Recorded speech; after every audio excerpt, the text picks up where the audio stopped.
I am Jenna Claiborne, a 31-years-old woman. I used to run a wedding planning business in Austin until my own marriage collapsed. I thought the divorce would ruin me, but what happened after nearly destroyed everything I had left. The last time I drove into Cedar Hill, I was 19 and running towards something. Now I was 31 and dragging myself back from the wreckage of a life I barely survived. My car rattled like a borrowed heart, crammed with boxes of clothes, papers I hadn't had time to sort, and memories I couldn't bring myself to throw away. I hadn't even told anyone I was coming home except Haley. My sister had texted a few days earlier. "Come home if you need, family's family." Simple, sweet, almost believable. She was waiting for me when I pulled into the driveway, barefoot on the porch, holding a steaming mug in her hands like some idyllic homemaker from a magazine cover. The kind of woman who smells like cinnamon and has matching linen napkins for every season. She wore a soft sweater the color of fresh oatmeal, and her hair, always perfectly undone, fell over her shoulders like golden silk. She was smiling too hard. I parked and sat there for a moment, watching her through the windshield. I hadn't seen her in nearly 2 years, not since she called Matt a prick with a Rolex and a god complex over Christmas dinner. Back then, I thought she was just jealous, thought she didn't understand how grown-up relationships worked. Now I saw the bruises Matt left on my spirit, not just my pride. I climbed out of the car slowly. "Hey, baby sis," she said softly, opening her arms. "Look at you." I walked into her hug. Her sweater was warm, her hands were cold. She smelled like peppermint and expensive lotion. It felt familiar and wrong at the same time. "Long drive," I mumbled into her shoulder. She pulled back. "Well, you're here now, that's all that matters." The first few days were gentle. She cleared out the guest room mostly, though half the closet still held her old prom dresses and seasonal wreaths. She helped me unpack, made Mom's old almond and potato soup, poured wine that probably cost more than my last electric bill. We tiptoed around the past, around Matt, around the court. "Are you okay?" she asked one night, as we sat in the living room watching a reality show we used to love. "I don't know yet," I answered. She nodded, didn't press. But by the fourth day, the questions started, slipped between sips of coffee and laundry folding. "So, did the money come through?" I blinked. "What?" "The settlement, you said your lawyer was close, did it clear yet?" I shrugged. "I think so, haven't checked." She smiled like it was a joke. "Well, when it does, we should go somewhere, girls' trip, reset the clock." I forced a laugh. "Maybe." But something felt off. She was too interested and too specific. That night I checked my email. The final transfer had been confirmed, $480,000 wired directly into my new personal account, money I didn't ask for but fought tooth and nail to protect. I printed the confirmation at the library the next morning, folded the paper into a zippered pouch and placed it under my mattress. Just to be safe. The dreams came back that night. Matt's voice echoing down a hallway that didn't exist, me holding a stack of wedding invitations that kept catching fire, and Haley standing at the end of the corridor watching it all burn with a smile. I woke up at 2:14 a.m. to creaking wood. My door was cracked open. In the dim glow from the hallway nightlight, I saw her silhouette. She didn't know I was awake. She moved slowly, silently, her hand grazing the floor near the bed. Then her voice. A whisper. "Stupid girl." I shut my eyes, stayed perfectly still. I didn't sleep the rest of the night. In the morning, she was back to humming in the kitchen, flipping pancakes like nothing had happened. 2 days later, I came back from a walk and found her in my room. She jumped when I opened the door. "Looking for my charger," she said too quickly. "Why would it be in my sock drawer?" I asked. She didn't answer. She just smiled. The envelope vanished the next morning. The pouch was still zipped, still under the mattress, but empty. My heart raced as I pulled everything out, scattering sheets and boxes in a panic. I checked the bank app on my phone and felt the air leave my lungs. $0. Gone. All of it. Every dollar. I screamed. I ran to her room, locked. I pounded. Nothing. Her car was gone. She didn't answer my texts, didn't return my calls. I called her 37 times, left voicemails that started calm and ended in rage. And then she walked through the door that evening holding a brown paper bag of groceries. Humming, smiling. "Hey," she said, setting down a carton of oat milk. "You okay? You look pale." I stared at her. My whole body was shaking. "You took it," I whispered. She looked up, innocent. "Took what?" "All of it." I wanted her to deny it, to laugh, to pretend she didn't know what I was talking about. But she just stared. Then smiled wider. That was the moment I broke. And remade myself in the same second. Because in her smile I saw the truth. She thought I wouldn't fight back. She thought I was still the little sister who admired her, still the girl who let people walk all over her, still the woman who crumbled when Matt slammed the door. But she was wrong. Because what she didn't know, what no one knew, was that I'd learned how to survive betrayal in layers. First with Matt. Then with the courts. And now with her. I didn't scream. I didn't call the cops. I just nodded. And that night when she fell asleep with her door wide open and her phone buzzing on the nightstand, I got to work. Quietly. Patiently. Strategically. Because revenge doesn't always come in flames. Sometimes it walks barefoot. Smiling. With keys in its pocket. Haley used to dream in real estate. She didn't care about boys the way most girls did in high school. She cared about glossy catalogs, open houses, interior lighting. I remember her sketching blueprints into the margins of her math notebooks, sprawling staircases, cathedral ceilings, wraparound porches. And always, always that house. The Mitchell estate. She used to ride her bike past it after school, slowing down at the iron gate, squinting through the trees like she could will the owners to move out. "That house forgives you," she once said when I asked why she loved it so much. "It looks like it forgives people even when they don't deserve it." I never forgot that line. She must have been 14. I was 12. After she stole the money, I couldn't sleep for 3 nights. I would just sit in bed, staring at the ceiling, rage turning cold in my bones. I couldn't understand how she'd done it so quickly, so cleanly, but then I remembered she had access to the house, my bedroom, my laptop. My documents. She knew how to imitate my signature. She'd done it once in college, forged my name to get out of a parking ticket. "No big deal," she laughed back then. "You owe me one." I thought it was harmless. It was. None of it was. I opened my banking app again and scrolled to the transaction history. There, flagged and buried between smaller transactions, was a large outgoing wire. Realty Funds Limited. $437,000. Processed 2 days ago. My throat went dry. The Mitchell estate had just gone on the market last week. I remembered her mentioning it offhand at dinner, like it didn't matter. Can you believe the Mitchell place is finally listed again? If I had the cash, I'd pounce on it. She had the cash. Mine. I dug deeper. Late into the night, I researched the firm. I called the county property records office first thing the next morning, gave them a fake name, pretended to be doing due diligence for a family trust. The assistant on the line yawned as she read aloud.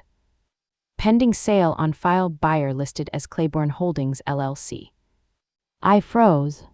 My last name. A company that didn't exist, at least not before. Haley had built a shell company under my name. She made herself the agent. Used my stolen identity, my stolen funds, and my stolen past to claim the one place she never let go of. I should have called the police. I didn't. I opened my laptop and made my own phone call to a lawyer I hadn't spoken to since the divorce trial. His name was Ellis, smart, careful, a little smug but ruthless when he needed to be. "Jenna," he said after I laid it all out, "this isn't theft. It's premeditated wire fraud, impersonation, and real estate misrepresentation. She can't just create an LLC with your name and funnel stolen money into it without consequences, but we have to act fast." "How fast?" I whispered. "Before the sale finalizes." The Mitchell estate was still pending. Not closed. Not transferred. Haley had put the funds down, yes, but she didn't realize how much of the process still needed me. Verification, paperwork, a name she thought she owned. That was her mistake. Her arrogance.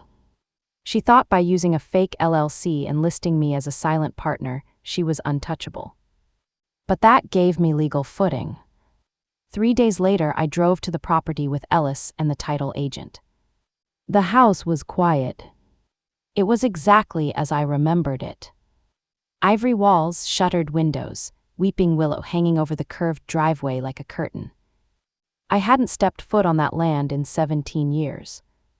I exhaled and pressed my palm to the porch rail. The agent looked at me. You're the primary buyer on record. I nodded. She handed me a packet. The seller is flexible. If you're ready to close today, they'll cancel the other offer. I didn't blink. I'm ready. Ellis handled the rest. Haley came home that evening beaming. She had paint samples tucked under her arm and a bottle of Prosecco chilling in the freezer. Guess what? She chirped. I found a vintage chandelier for the entryway. It'll look stunning above the stairwell. I just smiled. Said nothing. She laughed to herself, humming some tune from the radio. I watched her from the hallway, the light catching her hair, the curve of her neck as she twirled the samples between her fingers. For years, she had everything. The charm, the looks, the affection of our parents. And when she didn't have enough, she took. She smiled while she did it. But now I had something. Something she wanted more than anything. And I wasn't going to burn it to the ground. I was going to own it. Completely. I began the transfer paperwork that night. Clean Funds, my new LLC. A separate lawyer from Ellis filed a motion to freeze Claiborne Holdings and investigate the original transaction. It would take weeks, maybe months, but the contract couldn't go through until the name discrepancy was resolved. By then, it would be too late. Over the next week, Haley was on the phone constantly. Her voice changed, softer in public, panicked in private. I overheard one call in the backyard, her packing near the garden. I don't understand why it's delayed. I wired the money. Yes, I'm sure it's in my name. She bit her thumbnail and cursed. Then stormed inside. She didn't know what I'd done. Not yet. And I wanted her to live inside that fantasy just a little longer. The bigger the dream, the louder the silence when it's gone. When the final contract arrived, I drove alone to the title office. I signed every page with a steady hand. The agent handed me a black key fob and a manila envelope. Congratulations, she said, it's all yours. My fingers trembled as I held the key. Not because of fear. Because it was real.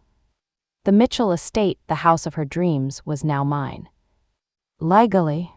Fully. Irrevocably. That night I returned to the house. Empty, silent, echoing. I walked barefoot across the foyer. The floors creaked under my weight, whispering stories I'd never heard. I sat cross-legged on the living room floor with a single lamp and a cup of tea. No furniture. No lights but one. And still, it felt more like home than any place I'd been in years. And I knew as I closed my eyes and let the silence settle in. This wasn't just the beginning of something new. It was the end of being underestimated. Because I wasn't the girl she left behind. I was the woman who took it all back without a single raised voice. Only a signature. And a key. It rained the day I got the keys. Not the dramatic kind, no thunder, no lightning, just a soft, steady drizzle like the sky was sighing in relief for me, the kind of rain that makes everything quieter, calmer, like the world is asking you to finally let go. I stood under the wide porch of the Mitchell estate, holding the brass key in my hand like it might vanish. The door was still closed, and I hadn't even stepped inside yet, not as the owner, not as the woman who had just taken back her life in a single, quiet move. I wasn't sure if I was ready to open it. But I was ready to end pretending. The agent Marlene had left the envelope on the desk in her office, a manila folder that felt heavier than paper should. Inside was the deed, the signature confirmation, the locked change receipt, and one small silver card, the alarm system passcode. CLAYBURNE residence. Effective immediately. No other name, no other claimant, just me. Haley didn't know yet. She still thought she owned it. She'd come home the night before glowing, cheeks flushed from the cold wind, cheeks rosier than usual.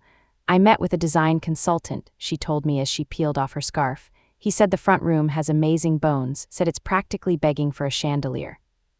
I nodded from behind the fridge door, sounds like a good investment.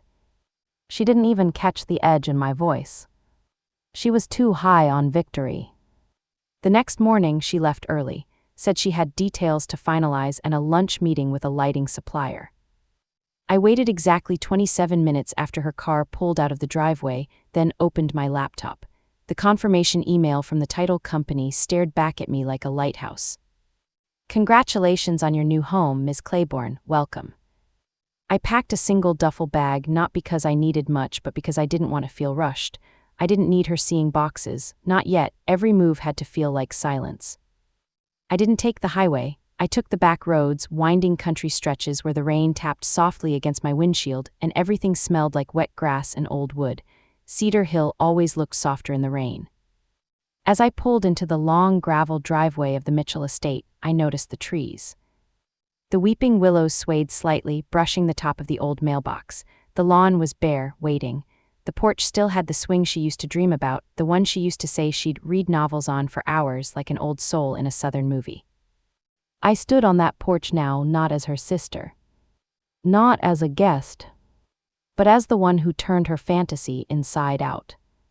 I unlocked the front door. And stepped inside. It smelled like age. Wood polished dust and something faintly floral, maybe the last owner's air freshener. The walls were bare but the bones of the house felt strong, timeless, like it had waited decades for someone to see it, really see it and not just strip it for profit. I walked through the rooms slowly, fingers trailing along the doorframes, tracing grooves in the old banister. This wasn't just property. It was proof. Proof that I could survive betrayal and come out not bitter, but stronger. That I didn't have to scream to be heard. That I could take something back without ever raising my voice. The next few hours felt like an out-of-body experience. I changed the locks first. I watched the locksmith carefully, a quiet man with thick glasses who didn't ask questions. I offered him coffee. He declined. By the time he left, I had 3 fresh keys and a new keypad code Haley would never guess. I changed the code to 314. March 14th. The day she stole the money. I didn't stay that night. I couldn't. I needed one more day to make the transition clean. So I went back to her house, to the place that was no longer my shelter, just a staging area. She was already home, barefoot on the phone, laughing. You should have seen the molding in the second-floor hallway, she said to whoever was on the line. It's like museum level. Jenna's gonna be so jealous when she sees the before and after. I nearly choked on my water. She hung up a moment later and glanced at me. You okay? Yeah, I said, just tired. She smiled, we're gonna have so much fun with this. That night I moved more boxes into storage, quietly, slowly. I used the back stairs, parked a block away, made sure the neighbors didn't see. I didn't want Haley to catch on, not until it was done. Not until I was sitting inside her dream. The next morning I woke before dawn. I didn't eat. I didn't make coffee. I just left. No note. No goodbye. Just walked out the door and drove back to the Mitchell house as the first light broke across the horizon. The house was waiting for me. It felt empty. But not in the way Haley left people empty. This was the kind of emptiness you can fill, the kind you want to fill. I rolled out a yoga mat in the living room, plugged in a lamp, sat cross-legged on the floor with a thermos of tea and a single blanket around my shoulders. No furniture, no music. And still, I slept better than I had in years. Because it was mine. Not just the house. The peace. The silence. The stillness. Everything she'd tried to take, All of it had settled back into my chest like it never left. Some people think revenge is fire. But the truth, sometimes revenge is a quiet room. With locked doors, fresh air, and no more pretending. It happened 3 days later. I'd been living at the Mitchell estate long enough for it to start smelling like me, my shampoo in the upstairs bathroom, the lemon dish soap I always used, a faint trace of cinnamon in the kitchen after baking banana bread from Mom's old recipe. I had just finished rearranging a box of books when the world outside cracked open. Screeching tires. A slam. A voice. Not yelling, screaming. Joanna. The sound hit me like a cold slap. I froze mid-step. Open this damn door. She was here. I walked slowly toward the front window, keeping just out of view. Peeking through the curtain, I saw her. Haley. Barefoot, hair unbrushed, one side of her sweater slipping off her shoulder like she had left the house in a rage. Her eyes were wild, mouth trembling, and in her right hand, balled into a fist, was a crumpled packet of papers. The real estate documents. She knew. She had finally figured it out. Joanna, I swear to God, open this door. I let her scream. She pounded with both fists, the sound echoing down the porch like gunshots. You tricked me, she shrieked. You stole my house. I opened the door slowly. Calm, cold, steady. Hello, Haley. She pushed past me without waiting for permission. Her footsteps pounded into the floorboards, just like we were kids again, and she wanted to check what I was hiding in my closet. She spun around once she hit the center of the foyer. No, this can't be real. It is, I said. She stared at the freshly painted walls, the vase of lilies by the stairs, the pile of unopened mail with my name on it. You don't deserve this, she whispered. You've always been small, safe, you stay in your little boxes, you don't take anything. Until now. She turned on me. You're not me, Jenna, you don't fight like I do, you don't win like I do, you couldn't even hold on to your husband. The words didn't sting. They used to. But now they sounded like a desperate woman trying to swing a dull knife. I stepped forward. You stole $500,000 from me. You weren't using it, you were going to sit on it, waste it on healing retreats or therapy or whatever nonsense you think fixes pain. That money was mine. I earned that house, I've wanted it since I was 12, and you bought it with my money, I interrupted, using my name, my identity. She flinched. I walked over to the hall table, opened the drawer, and pulled out a fireproof folder, the same one she thought she'd emptied weeks ago. I handed it to her. She tore it open, desperate to find proof of her innocence. Instead, she found page after page of evidence, transaction logs, LLC filings, my attorney's motion to freeze the account she created, a transcript of the voicemail she accidentally left when she pocket-dialed me during her celebration lunch. She dropped the folder. No, she whispered. I didn't say a word. I was going to pay you back, she lied. No, you were. I just wanted to start over, her voice cracked. I just wanted one thing that was only mine.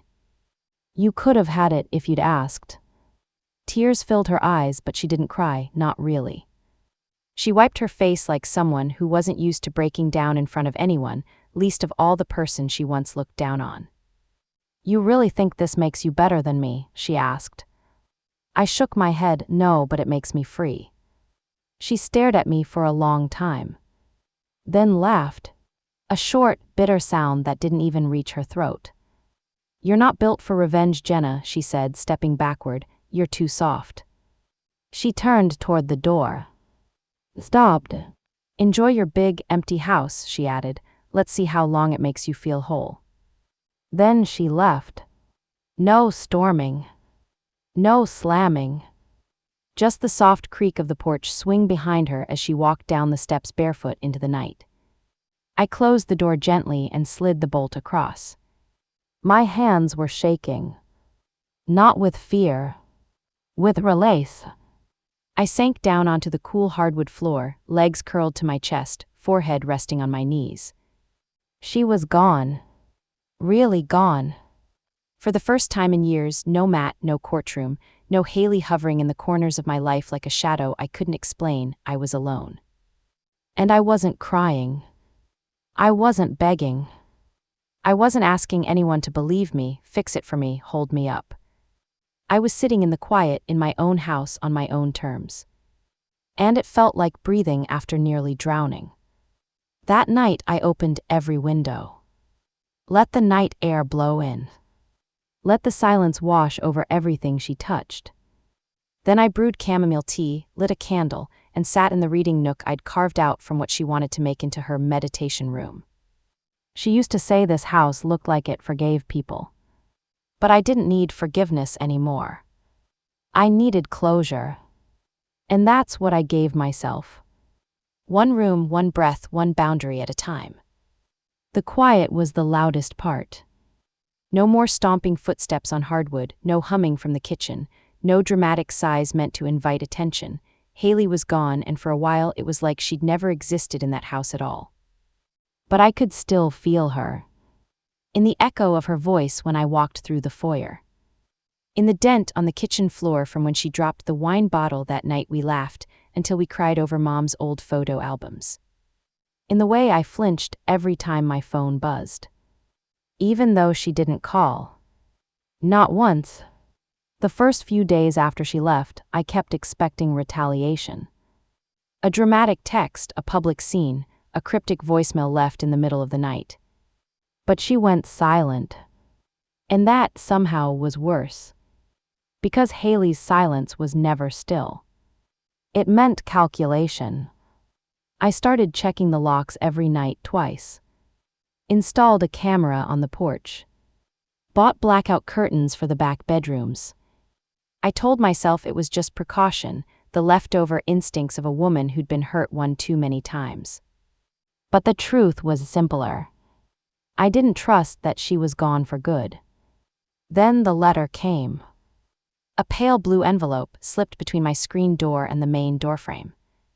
No return address. Just my name in handwriting that looked like it had been written with a shaking hand. Inside was a single sheet of paper. Congratulations, Jenna, you always were better at pretending you were the victim. Just remember, houses can rot from the inside even if the paint's fresh. Love, H. No apology. No remorse. Just venom laced in passive-aggressive cursive. I read it 3 times. Then I folded it neatly and burned it in the fireplace. I watched the ashes curl upward, weightless, like everything I used to carry because of her.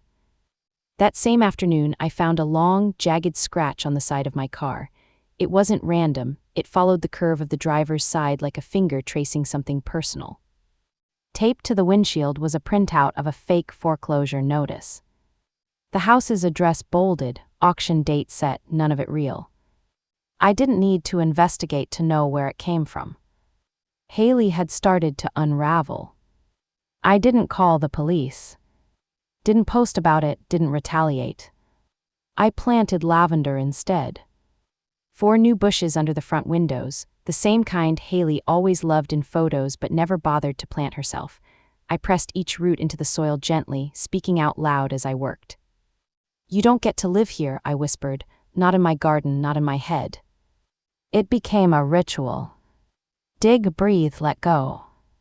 That night I sat on the back porch with a glass of wine and watched the sky turn to velvet. No music, no phone, just the buzz of insects and the soft rustle of wind through the trees. And for the first time since the divorce, since Haley, since I lost the version of myself who thought loyalty was owed blindly, I felt safe.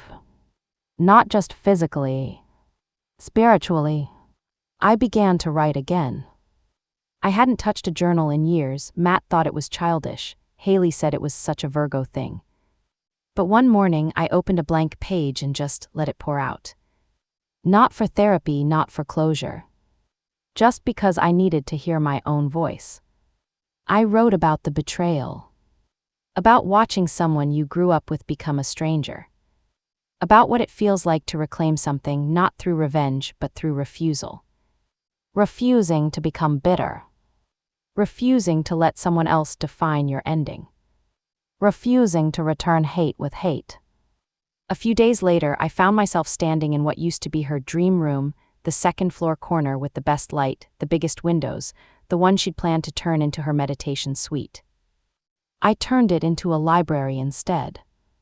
Books from thrift shops, shelves I stained myself, a mustard yellow armchair I dragged back from a roadside antique market. I strung soft fairy lights around the ceiling, lit with a warm amber glow that made the whole room feel like late afternoon, even at midnight. It became my favorite room in the house. A place where Haley never left a mark. A place that was only ever mine.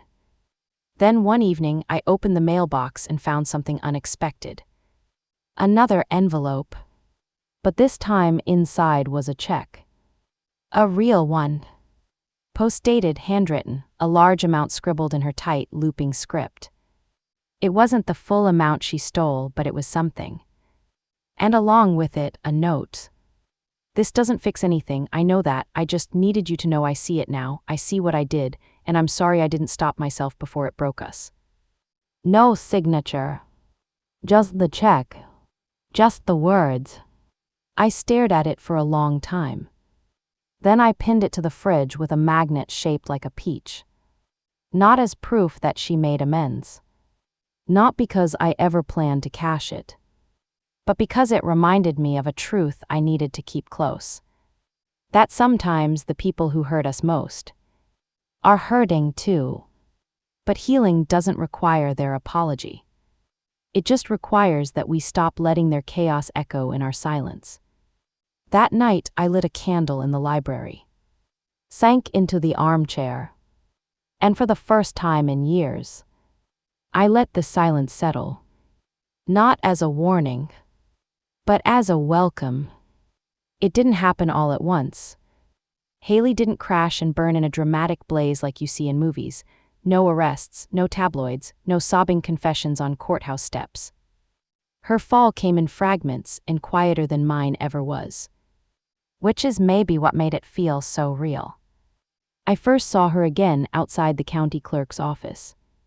I'd gone in to finalize a permit, just a simple zoning change so I could convert the sunroom into a working office. It was the kind of mundane adult task that had once overwhelmed me. Now it felt like control. Like ownership. I stepped out into the parking lot that afternoon with a coffee in one hand and a folder in the other, lost in thought until I heard a familiar voice. It wasn't loud. It was tight and clipped. Panicked. I don't understand why it's flagged. I wired the funds. I turned, heart sinking. There she was. Haley. She looked thinner, not the fashionable kind, the kind that made her jeans hang loose on her hips. Her hair was in a rushed ponytail, bangs frizzed and curling in strange directions like she'd slept in her car. She was talking to a man in a suit, realtor, lawyer, banker, I couldn't tell. He kept his arms crossed, nodding slowly as she gestured wildly with a folder clutched against her chest. I ducked behind the corner of a pillar, not out of fear, but because I knew this wasn't my scene. This wasn't mine to interrupt. I watched from a distance. She looked like she was unraveling in real time. 1 minute she was pointing, the next pleading, then angry again, her face twisted with emotion she couldn't name fast enough. She tried to hand him papers. He shook his head. She pulled out her phone. He backed away. She looked down at the sidewalk like she wanted it to open and swallow her whole. And in that moment, I felt something I didn't expect. Not victory. Not pride. Just recognition. Because I'd been there. Not in the same exact way, maybe, but I knew what it was like to fall apart in public while everyone else kept walking. That night, I got the full story. A friend of mine from high school, Natalie, worked in local finance. She'd seen my name come up in an internal red flag report months ago, and after we reconnected over coffee, she promised to keep her ear to the ground. She called me after hours. Her voice was hesitant. I probably shouldn't be telling you this, she said. But I think you deserve to know. Turns out Haley hadn't just taken my money. She'd borrowed more. Used the Mitchell estate as a promise, listed it as an upcoming asset in a separate deal. She tried to buy another property across town, a fixer-upper. She told lenders it would be the start of her empire. She got a private loan, high interest, fast timeline, shady paperwork. But when the Mitchell house slipped away, the whole plan collapsed. The second deal fell through. And the people she owed, they weren't the forgiving type. One had already filed a civil suit. Another was threatening criminal action. Natalie lowered her voice at the end of the call. She's going to lose everything. I couldn't sleep that night. Not because I wanted her to pay, but because I couldn't stop replaying the look on her face in the parking lot. She didn't look angry anymore. She looked empty. Like someone who didn't even recognize herself in the mirror. And I knew that feeling too well. The next morning, I found another envelope on my doorstep. Same pale blue. This time inside was a check. Post-dated again. And unsigned. But it was for nearly $100,000. I stood there for a long time, holding it between my fingers like it might disintegrate. There was no note this time. Just the check.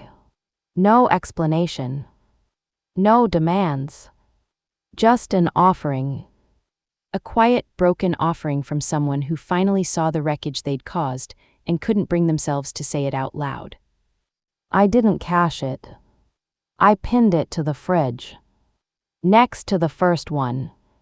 Not as a trophy, but as a marker of a chapter I'd already closed. A few weeks later, I saw her name on the public court docket. Civil suit, fraud, pending resolution. No jail time yet, no press. Just paperwork.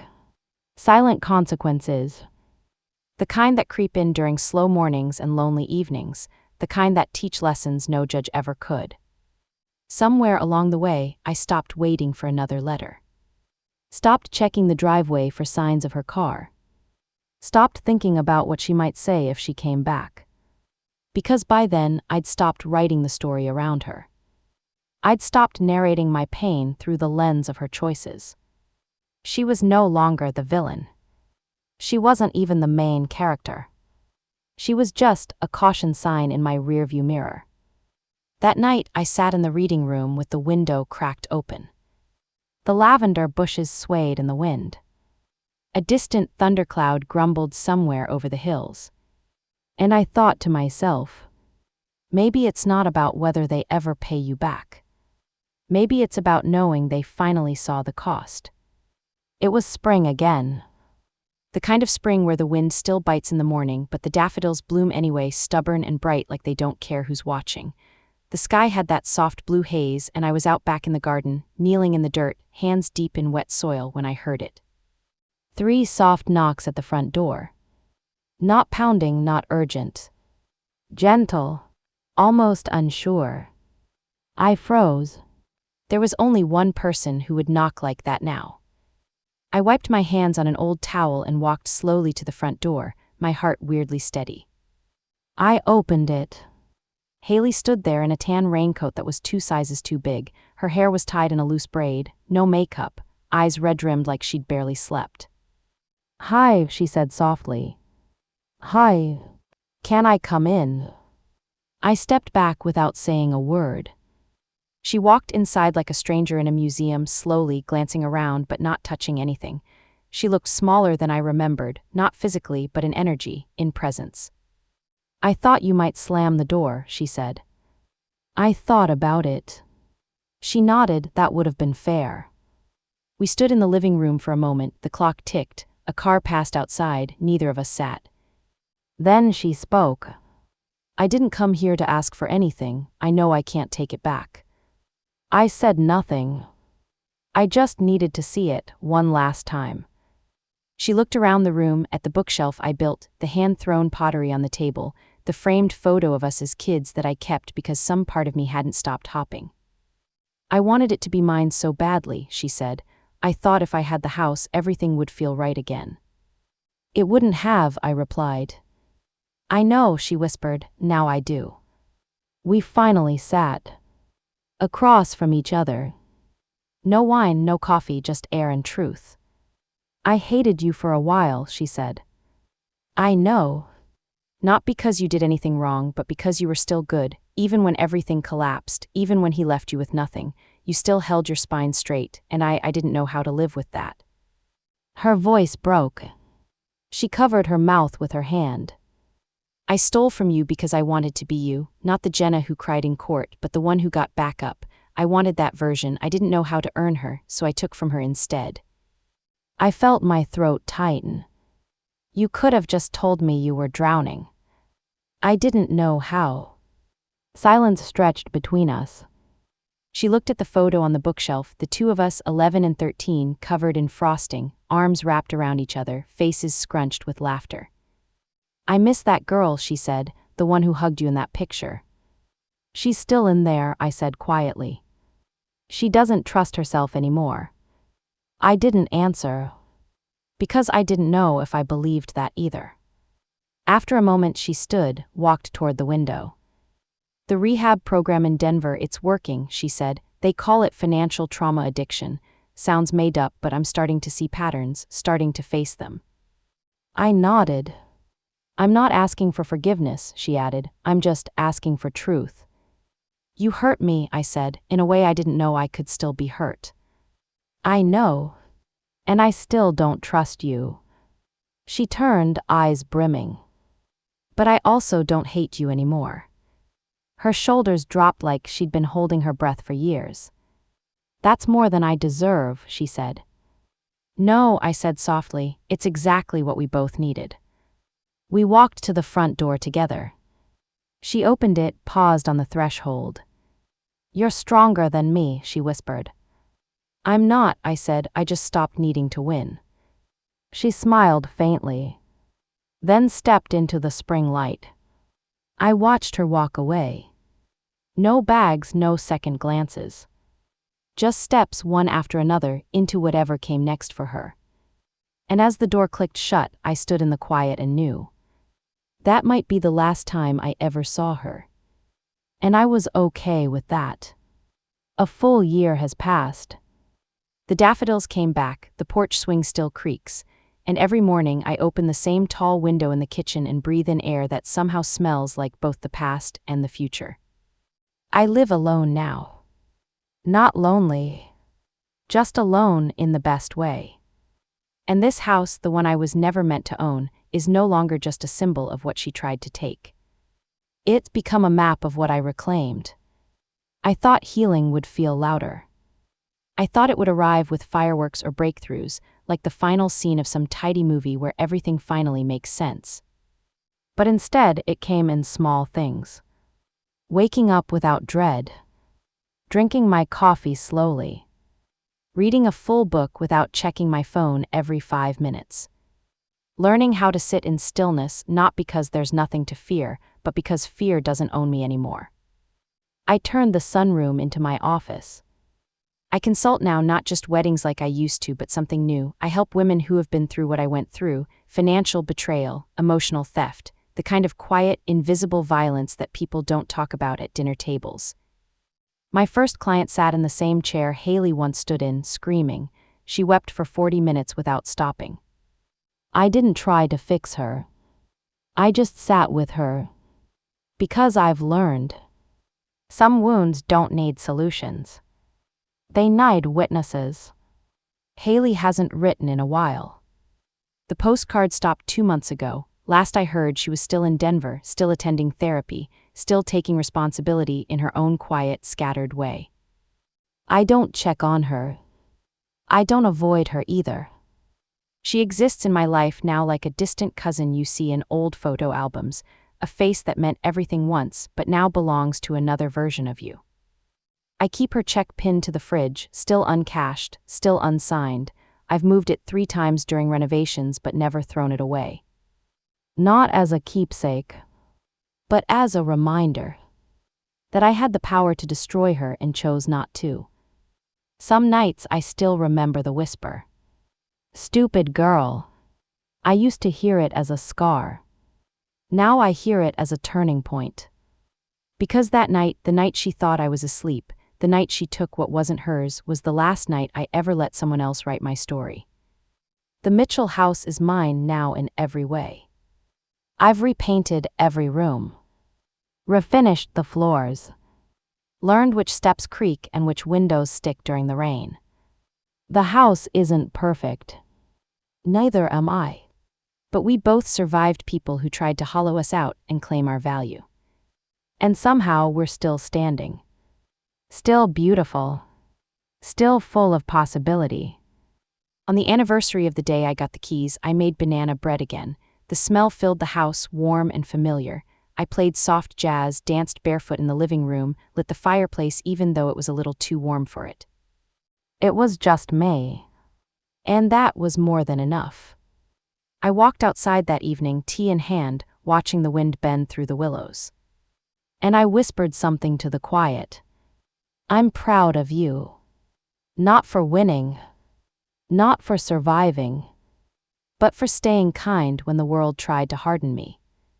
Because sometimes the most radical thing you can do is heal in the same place where you were almost broken. And leave the door unlocked. Not because you're waiting for them to come back, but because you're no longer afraid of what happens if they do.